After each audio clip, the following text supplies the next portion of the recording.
born into royalty, yet never truly at ease in the shadow of it. Charles Philip Arthur George entered the world on November 14, 1948. He was born in Buckingham Palace, the eldest son of Princess Elizabeth and Prince Philip, destined for a future no child can fully grasp. His mother, Elizabeth, ascended the throne after the death of her father, King George VI. Overnight, Charles became the heir apparent, a prince, yes, but also a symbol. At Cambridge University, Charles studied archaeology, anthropology, and history, becoming the first British royal heir to earn a university degree. It was a symbolic moment, positioning him officially as the next king. But for all the titles, Charles remained a man seeking his voice. He was also an avid cellist and actor, revealing a sensitive, artistic side that didn't always align with the stoicism expected of royalty. Their courtship was swift, too swift, many said. In 1981, they married in what was dubbed a fairy tale wedding, watched by over 750 million people worldwide. Charles was 32.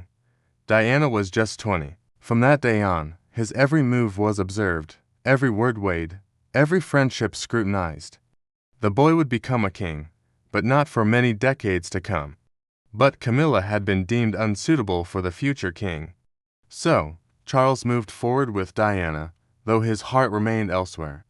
But privately, he struggled with the pressures of his role and his romantic life. Affairs, media leaks, and tell-all interviews painted a grim picture.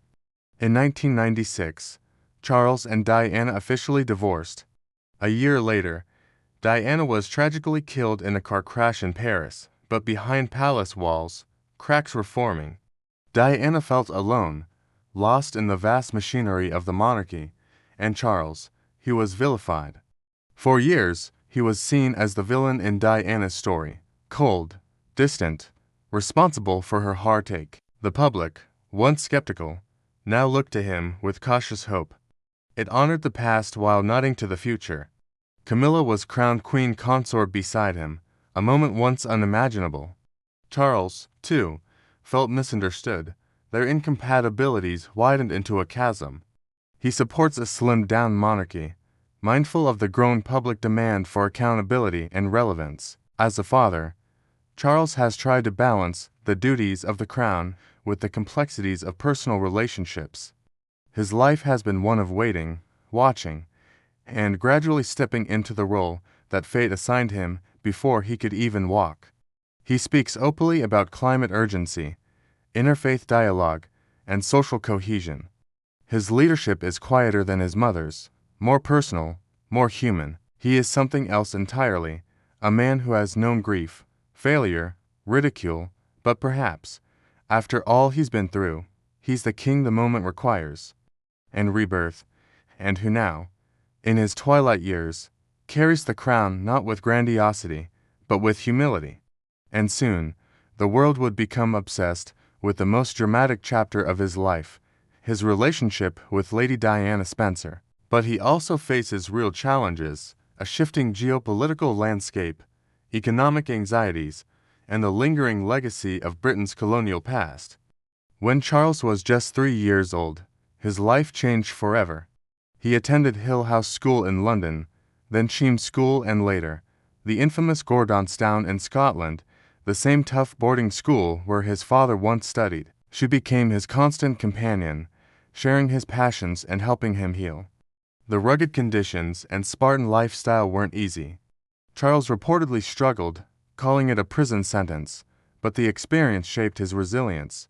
He spoke about climate change in the 1980s, campaigned for sustainable agriculture, and launched the Prince's Trust to support disadvantaged youth. He was mocked for talking to plants, but years later, many came to admire his deep-rooted environmentalism.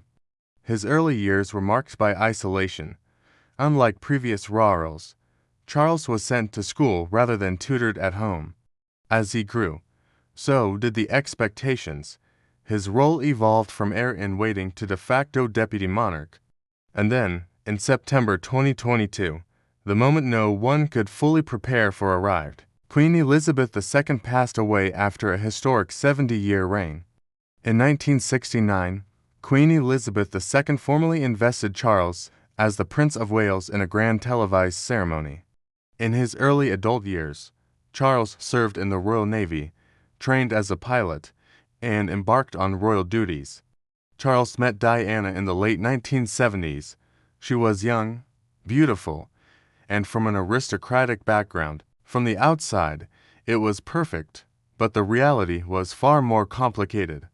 Charles had long harbored feelings for Camilla Parker Bowles, a woman he'd met years earlier. Their connection was deep, intellectual, emotional. Their marriage produced two sons, Prince William in 1982 and Prince Harry in 1984. The nation celebrated. By the 1990s, the fairy tale had unraveled into a public drama. The nation grieved, the world mourned, but time, as it often does, brought perspective.